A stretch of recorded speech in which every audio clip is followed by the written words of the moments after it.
आपको बताना है मृच्छकटिकम के रचयिता हैं। ऑप्शन दिया है ए शूद्रक, बी बाणभट्ट, सी अलबरूनी, डी कालिदास। यहां सही उत्तर है ऑप्शन ए शूद्रक। मृच्छकटिकम नाटक के रचयिता शूद्रक है। अगला प्रश्न है किस ब्लड ग्रुप में प्रतिजन अनुपस्थित रहता है। यहां आपके ऑप्शन है ए, ऑप्शन बी में B, option C A B और डी में ओ। यहां राइट आंसर है option D, option O. Blood group O में कोई प्रतिजन नहीं पाया जाता है, जबकि ए और बी दोनों एंटीबॉडीज में पाए जाते हैं। अगला प्रश्न है सेलुलर जेल कहां स्थित है। ऑप्शन है लक्षद्वीप, बी कोलकाता, सी अंडमान और डी जम्मू और कश्मीर। यहां राइट आंसर है ऑप्शन सी, अंडमान निकोबार द्वीप समूह। सेलुलर जेल अंडमान निकोबार द्वीप समूह में स्थित है। सेलुलर जेल को जिससे सजा मिलती थी उसी को काले पानी की सजा भी कहा जाता था।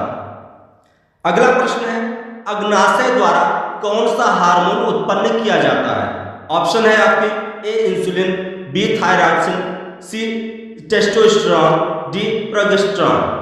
यहां राइट आंसर है ऑप्शन ए इंसुलिन। अग्नाशय के द्वारा इंसुलिन नामक हार्मोन उत्पन्न किया जाता है और इसी इंसुलिन हार्मोन की कमी से किसी व्यक्ति को मधुमेह या डायबिटीज नामक रोग होता है। अगला प्रश्न है राजतरंगिणी की रचना किसने की। ऑप्शन है ए चाणक्य, बी कल्हड़, सी बिल्हड़, डी वेदव्यास। यहां आपका राइट आंसर है ऑप्शन बी कल्हड़। कल्हड़ जम्मू कश्मीर के निवासी थे। इन्होंने राजतरंगिणी नामक ग्रंथ की रचना की। राजतरंगिणी इतिहास से संबंधित एक पुस्तक है जिसमें भारत में पहली बार इस इतिहास का व्यवस्थित लेखन इसी राजतरंगिणी नामक पुस्तक में मिलता है। अगला प्रश्न है नोबेल पुरस्कार प्राप्त करने वाले प्रथम भारतीय वैज्ञानिक कौन थे। ऑप्शन है A C V Raman, B Jagadish Chandra Basu, C Birbal Sahni, D Meghnad Saha. आपका राइट आंसर है ऑप्शन है C V Raman. C V Raman प्रथम भारतीय वैज्ञानिक थे जिनको नोबेल पुरस्कार मिला था। सी वी रमन को 1930 में नोबेल पुरस्कार दिया गया था। यह उनके रमन प्रभाव की खोज के कारण था और यह रमन प्रभाव प्रकाश के परिकीर्णन से संबंधित था। अगला प्रश्न है मैग्नीज का सबसे बड़ा उत्पादक देश है। ऑप्शन है A Germany, B Pakistan, C Brazil, D Bharat. यहां आपका राइट आंसर है ऑप्शन सी ब्राजील। ब्राजील में सबसे ज्यादा मैग्नीज का उत्पादन होता है। अगला प्रश्न है भारत में हरित क्रांति के जनक है। ऑप्शन है आपके Nagarjun, B M S Swaminathan, C Verghese Kurien, D Meghnad Saha. यहां आपका राइट आंसर है option B M S Swaminathan. Bharat में हरित क्रांति के जनक एम एस स्वामीनाथन है और यहां भारत में हरित क्रांति की शुरुआत 1966-67 ईस्वी में हुई थी। अभी 28 सितंबर 2023 को एम एस स्वामीनाथन की मृत्यु हो गई थी। अगला प्रश्न है लौह पुरुष किसे कहा जाता है। ऑप्शन है सरदार पटेल, बी महात्मा गांधी, सी चंद्रशेखर आजाद, डी सुभाष चंद्र बोस। आपका राइट आंसर है ऑप्शन ए सरदार पटेल। सरदार वल्लभ भाई पटेल को लौह पुरुष कहा जाता है। 1928 में बारदौली आंदोलन के बाद वहां की महिलाओं ने वल्लभ भाई पटेल को सरदार की उपाधि दी थी और यह भी कहा जाता है कि यह उपाधि महिलाओं की तरफ से महात्मा गांधी ने दिया था। तो कभी कभी प्रश्न ये आता है सरदार की उपाधि वल्लभ भाई पटेल को किसने दिया, तो आपका आंसर हो जाएगा बारदौली की महिलाओं ने। अगला प्रश्न है यूकैरियोटिक कोशिका में प्लाज्मा झिल्ली किससे बनी होती है।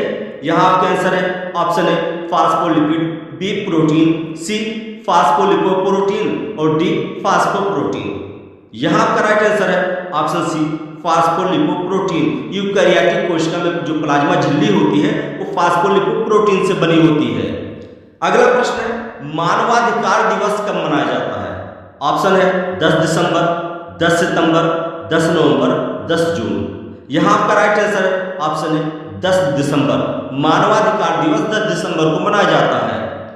अगला महत्वपूर्ण प्रश्न है कोशिका की सुरक्षा निम्न में से किससे करती है।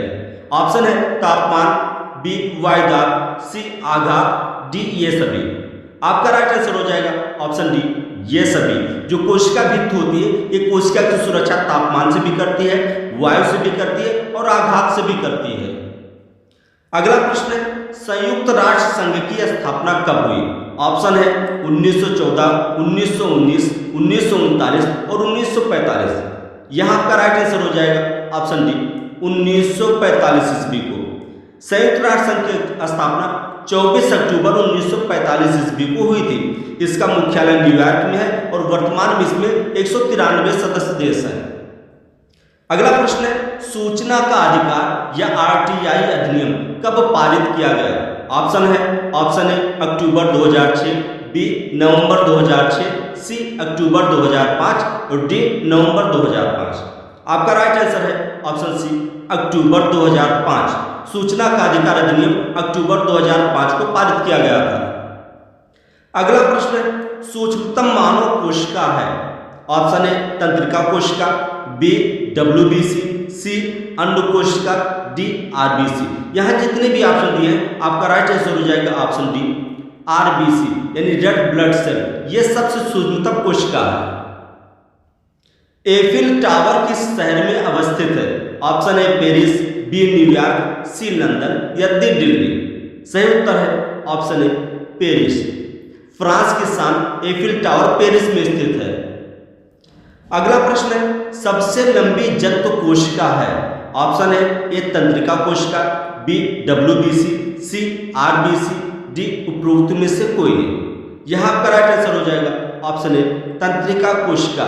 मनुष्य में या किसी जंतु में सबसे लंबी कोशिका तंत्रिका कोशिका को माना जाता है। अगला प्रश्न है, पेलाग्रा रोग किस विटामिन की कमी से होता है? ऑप्शन है vitamin A, B vitamin B, option C vitamin C, option D vitamin B. यहां आपका राइट आंसर हो जाएगा option B vitamin B. Pellagra रोग विटामिन बी की कमी उससे होता है और विटामिन बी में भी जो विटामिन B3 होता है उसी से पेलाग्रा रोग होता है।